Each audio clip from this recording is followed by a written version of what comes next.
But what I wanted to start out with is that the family office industry now manages more capital than all of the venture capital and private equity industries combined, over $14 trillion. But a lot of people don't know what a family office is. A lot of people have heard of private equity or venture capital, but the family office space is a confusing thing. I got on a podcast last week, and the guy started out before we recorded and said, "So tell me about these like home offices you set up."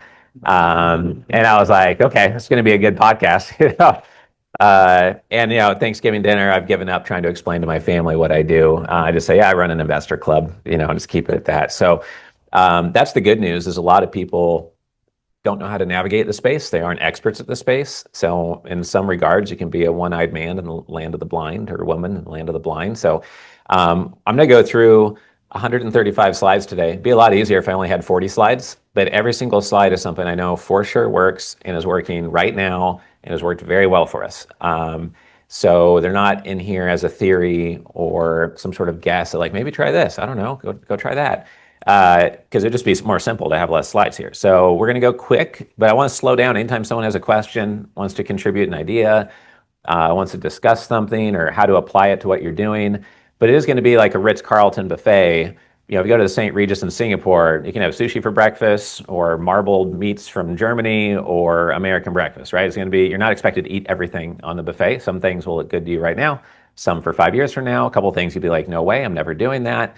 But just consider throughout the day that most people raising capital are not naturally good at the same things, don't naturally have time for the same types of things. And if nobody else wants to or is doing it, that is why it may be effective to do. If you do what everyone else is doing, you're going to be chasing the average and be less than average, and you're going to get less than average results, right? So just some things to remember for the day.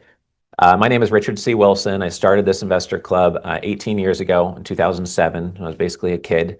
And I've learned a lot over that time. I've hosted 300 events. I've structured and originated and closed over $500 million worth of deals myself. And we've seen well over $1 billion worth of deals get done within the club. And we're going to start out the day with going through some fundamentals and some basics and some foundational psychology principles that are going to build on everything else we talk about today. We're then going to go through the 5-step system to systematically raise a lot more capital. And we're going to point out some things and really emphasize them today, that just by doing those 5 to 7 things on top of each other and stacking them, all which cost nothing but a little bit of your time, really. Some of them cost more time than others. But these 5 to 7 simple things every single investor wants you to have, and almost every single person is not doing. Yesterday, we had 2 people raise their hand that they were doing just one of these 7 things. Nobody was doing all of the 7 things. So I think you'll see they're pretty intuitive once you hear them, like most ideas that are practical and effective.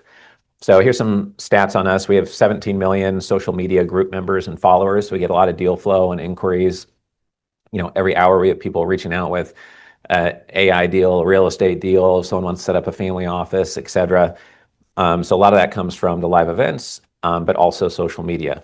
And you'll see throughout today a trend that we try to use a digital funnel to actually meet in person. Like one of our members here, Michael, was just meeting with a partner yesterday, and they went to go meet in person and struck amazing deal terms that would never have gotten done if they tried to do it over email.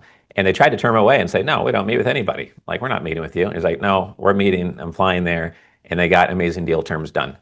So it's just something to keep in mind, is like old school capital raisers are like, this digital stuff is nonsense. Like, forget AI. Like, you don't need LinkedIn. Deals get done with a handshake. It's like, yeah, but I can have higher quality handshakes, pre-qualify the handshakes, make sure I'm actually shaking the right hand. And then also I can build a funnel. So there's a whole bunch of hands sticking out if I want to shake them more often, or shake bigger hands, right? That's like the whole point of it. Not to replace and be like, you don't need to meet anyone in person. It's all about Zoom and virtual stuff. That's why we're here in person today. So a lot of, some of the slides are going to be more detailed than others. A few that are really lengthy, we're not going to read out. You have access to the slides on the welcome email that I think went out to you yesterday. If not, Jennifer can get it to you. So it's a super lengthy slide. We won't read it off. And in a couple minutes here, we're going to have Julian come in.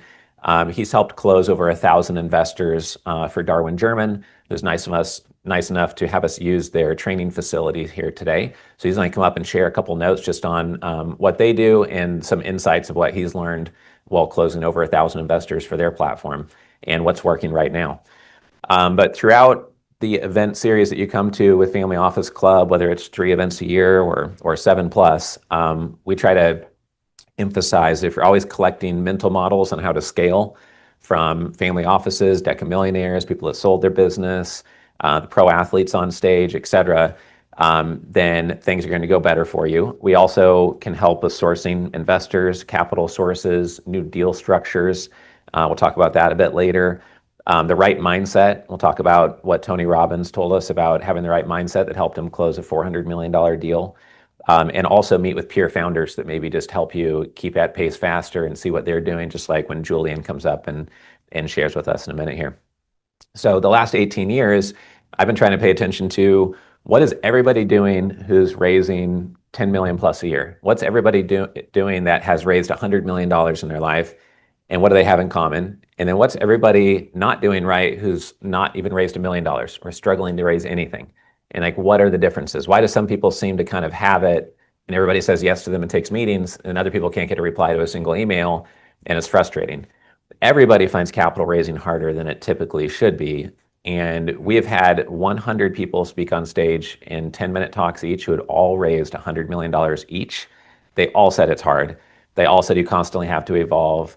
And even the best people in the world said they go after 180 to 300 people to get 15 people to say yes and put in medium-sized checks.